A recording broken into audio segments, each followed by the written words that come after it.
వెంకటరెడ్డి గారు ఎవరో మోసం చేస్తారు సార్ ఈ తీర్మానం గురించి వాటి గురించి తర్వాత మాట్లాడదాము. చిన్న విషయాలు ఒక రెండు అంశాలు మన ప్రసాద్ గారు కూడా ప్రస్తావించారు, దానికి ఇంకోటి యాడ్ చేస్తున్నారు. పెమసాని గారు చేసినటువంటి కామెంట్స్, ఒక మాటతో చంపేస్తాము లేపేస్తాము ఇది అన్నారు.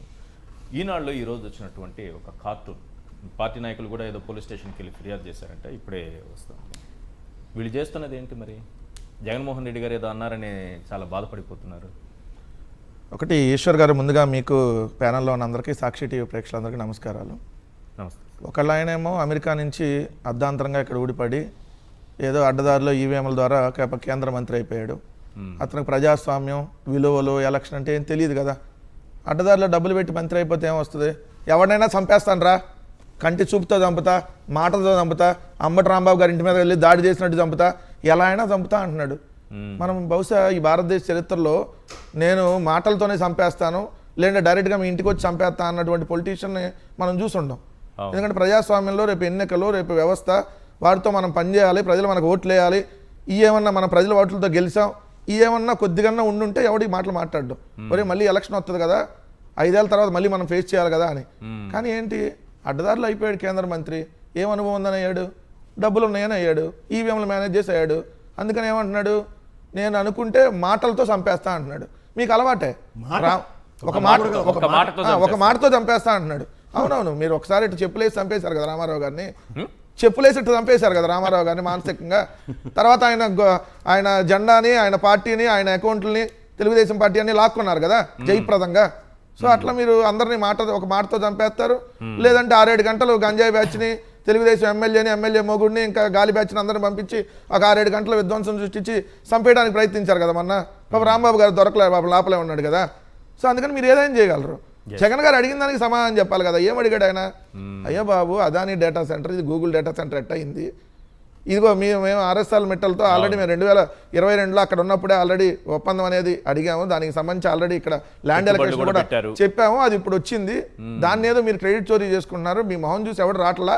ఉన్న వాళ్ళు ఆల్రెడీ కోకోకోలా, లేదంటే మీరు అన్నట్టుగా ఒక సీఎం అనొచ్చా ఆ విధంగా, ముఖం చూసి రాలేదు మీ ముఖం, నువ్వు సైకో, నిన్ను గాజు గ్లాసులతో పొడి చంపుతా, లేదంటే నేను రాళ్ళు తీసుకొని కొడతా, అదేమన్నా అన్నాడు జగన్ గారు?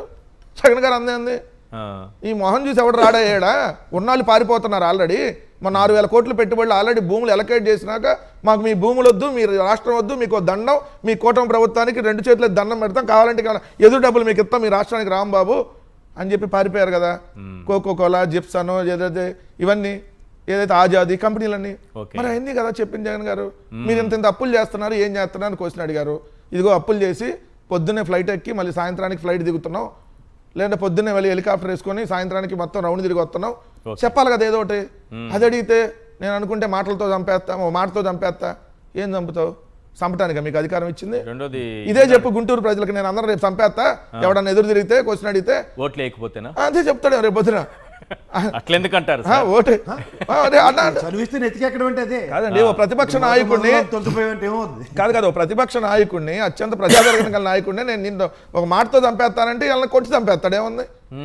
చంపడానికి మీకు అధికారం ఇచ్చింది. ఈనాడు దినపత్రిక గురించి చెప్పండి. ఈనాడు దినపత్రిక గారి ఒక బోర బూదుతూ బట్టలు లేని కార్టూను, అంతకుముందు ఎన్టీఆర్ రామారావు గారి గురించి కూడా వేశారు. అంటే మనం పత్రికల మేకతల పెట్టి జగన్మోహన్ రెడ్డి గారి, అంటే మనం పత్రికల గురించి మాట్లాడుకుందామా, రాజకీయ వ్యభిచార సంస్థల గురించి మాట్లాడుకుందామా? పత్రికల గురించి ఈనాడు దినపత్రిక, ఈనాడు ఆంధ్రజ్యోతి అనేది రాజకీయ వ్యభిచారం చేస్తున్నారు నడి రోడ్డు మీద. చంద్రబాబు నాయుడు దినపత్రిక, ఆంధ్రజ్యోతి దినపత్రిక, దాన్ని దినపత్రిక ఎట్టంటారండి? దినపత్రిక అంటే బట్టలు లేకుండా కార్టూన్లు వేసే దినపత్రిక అయిద్దా, లేదంటే రాజకీయ వ్యభిచార సంస్థ అయిద్దా? వ్యభిచారం చేసేవాడికే ఇట్లా బట్టలు లేనటువంటి కార్టూన్లు వస్తాయి. లేదంటే మనిషి తలకాయ బదులు గొర్రె తలకాయలో, మేక తలకాయలో, లేదంటే ఇంకో తలకాయలో పెట్టి కార్టూన్లు వేసేది వస్తుంది. అంతకుముందు అమరావతిని చెట్టు అన్నాడు, ఈ రోజు మొక్క అన్నాడు. అంతకుముందు అమరావతిని చెట్టు అన్నారు సార్, ఇదే జగన్మోహన్ రెడ్డి చెట్టు నరికేస్తున్నాడు, గొడ్లు పెట్టి అన్నారు.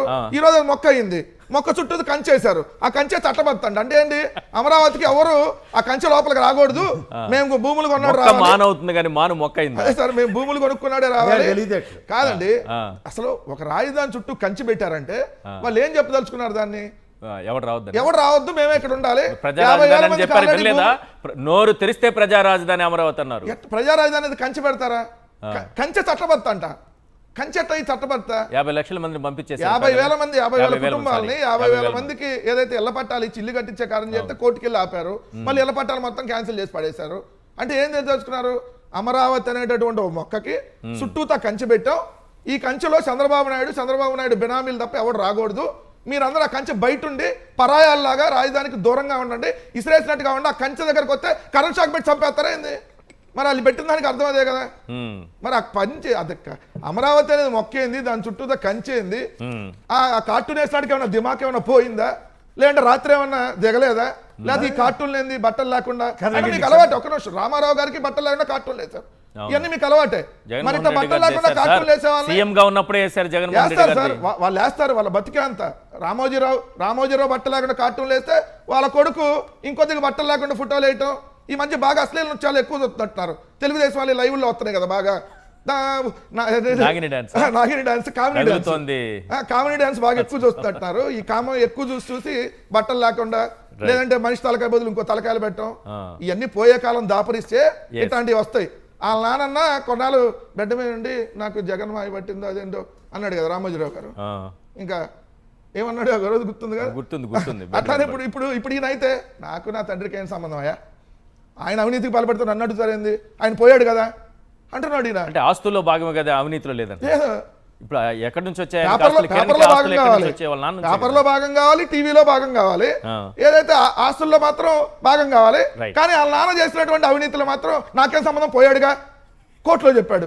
ఇట్లాంటి గొప్ప కొడుకు నడుపుతున్నటువంటి పత్రిక, దాన్ని మీరు పత్రిక అంటారా? నేనైతే తెలుగుదేశం పార్టీ కోసం, చంద్రబాబు నాయుడు గారి కోసం నడి రోడ్డు మీద నగ్నంగా ఎట్లాంటి లత్కోర్ పనులైనా చేసేటటువంటి ఒక సంస్థ అంటా నేను.